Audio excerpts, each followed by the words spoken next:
This is 39.6 show, episode number 124, Multifamily Financials, T1, T2, T3, T6, T9, and T12. This is the 39.6 Facebook and YouTube live finance show. The show that teaches high earners like yourselves how to make your money work for you, so you don't have to work for your money. We talk general investing, taxes, real estate, syndications, Airbnb, paying for childcare, paying for college, and even the car you drive. Today's topic, continuing on multifamily financials, T1, T2, T3, T6, T9, and T12.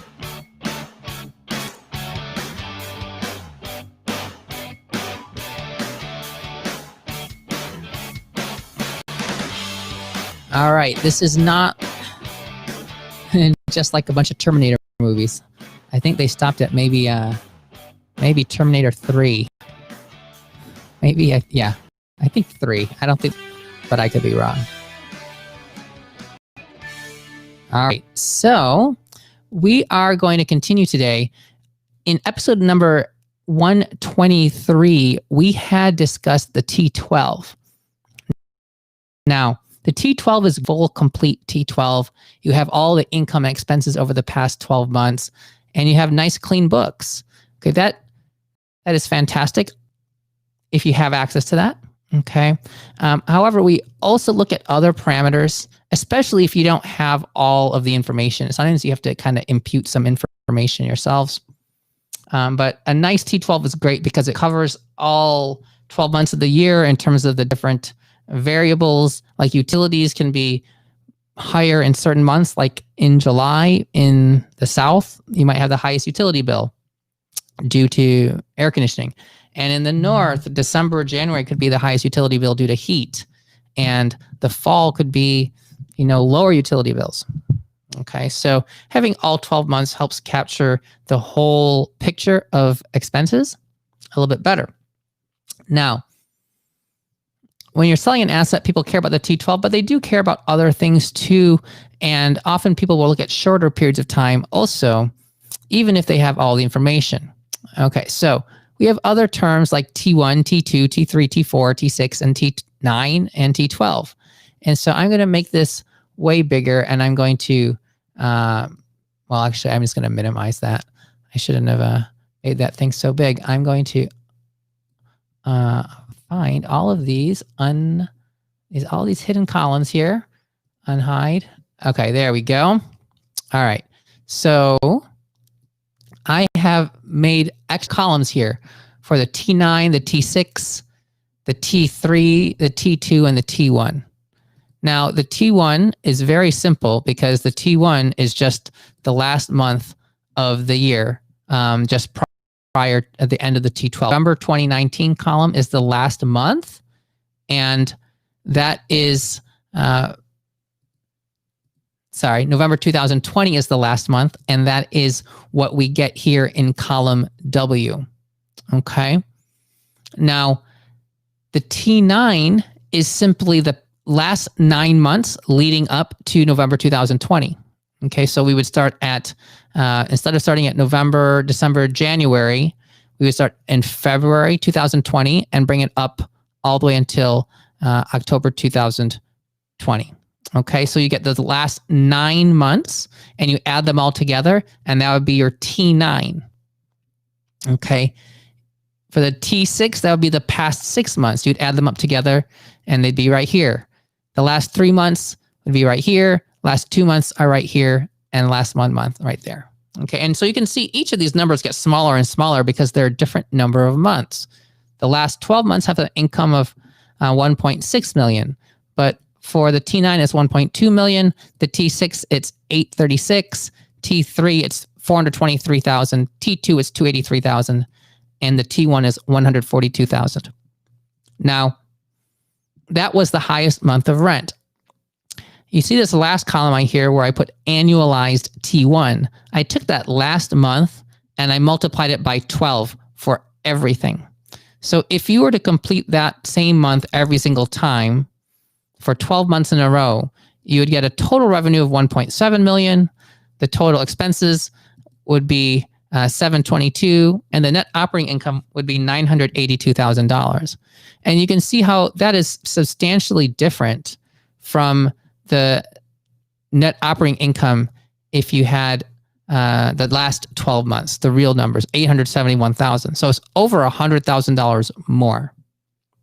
Okay, but that was like the best month. It had the lowest expenses and it had the highest rent. Okay, so if we were to take the T2, we could just multiply this times 6 equals this times 6. And I'm just going to copy those down. 1.7 million in total revenue. And then copy all these down. And I could fill down, but then I'd have these little gaps. So anyway, so 1.7 million, 722,000 of total expenses and $976,000 of net operating income. It's a little bit less than the T1 annualized because we have a little bit more rent in the last month than we did in the month prior. So that T2 is going to be a little bit smaller. Okay. But if we were to, okay, just to show you, if we're selling at the same market cap rate, the value of it using the trailing 2 is $25,024,000. Okay. And the profit minus 20 million would be $5,024,000. Whereas the annualized T1, it would sell at $25.2 million and gives you higher value, $170,000 more value. Okay, now if you're looking at the T3, it's the same exercise, pretty simple. A 3-month schedule is 1/4 of a year. So you can multiply it by 4. Okay, and there you go. You get a net operating income of $722,000. Sorry, net operating income of $969,000. Total expenses of $722,000. Okay, these are the expenses, and we have the same 3.9% cap rate. And then I'm going to copy that. Sorry, copy that formula over, and this formula over, and that is a $4.9 million profit. Now, remember, we had decreased the property tax like the last 4 months of the year in the example. So it's kind of fake when you're using just a T1, T2, T3 annualized, because you could have really had a lot lower expenses those past few months. A T6 is going to be a little bit more realistic.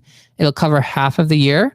All you need to do is multiply that by 2 to get 6 months times 2 to be annualized. And you can annualize all of that. Again, very simply, sorry, 3.9%. And I'll take these two formulas.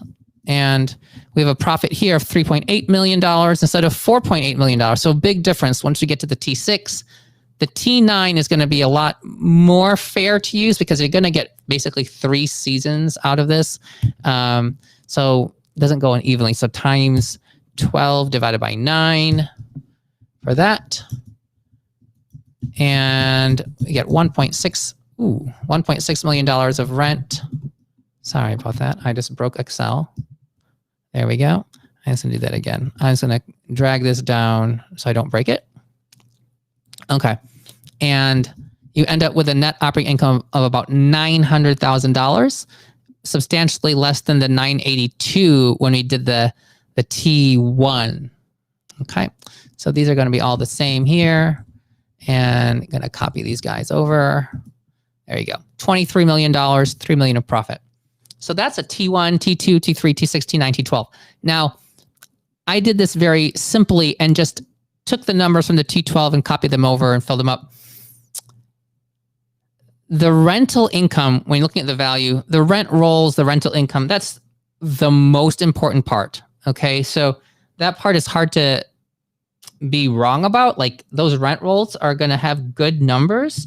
And if you know what the rents are for the people who are on lease, you have a very good understanding of what the rent is going to be the month after you get it and probably the month after that and so on, because people are in leases. So using a T1, a T2, a T3, those are reasonable to use for the rental income. Okay. The expenses, again, are highly more variable. So what some people will do is they will do like a hybrid T1, T2, T3, T6. when they annualize those shorter periods of time, they may annualize it based on the rental income because there's going to be some fluctuation. However, on the expenses side, they'll use 12 full months because that captures the whole year. And people can kind of looking forward say, okay, well, let's say those expenses stay the same, but forward looking, our rent's going to look like it was like this past month, which is not unreasonable. However, there are still going to be some changes when you buy it, like property tax will probably go higher after you buy a property, for example.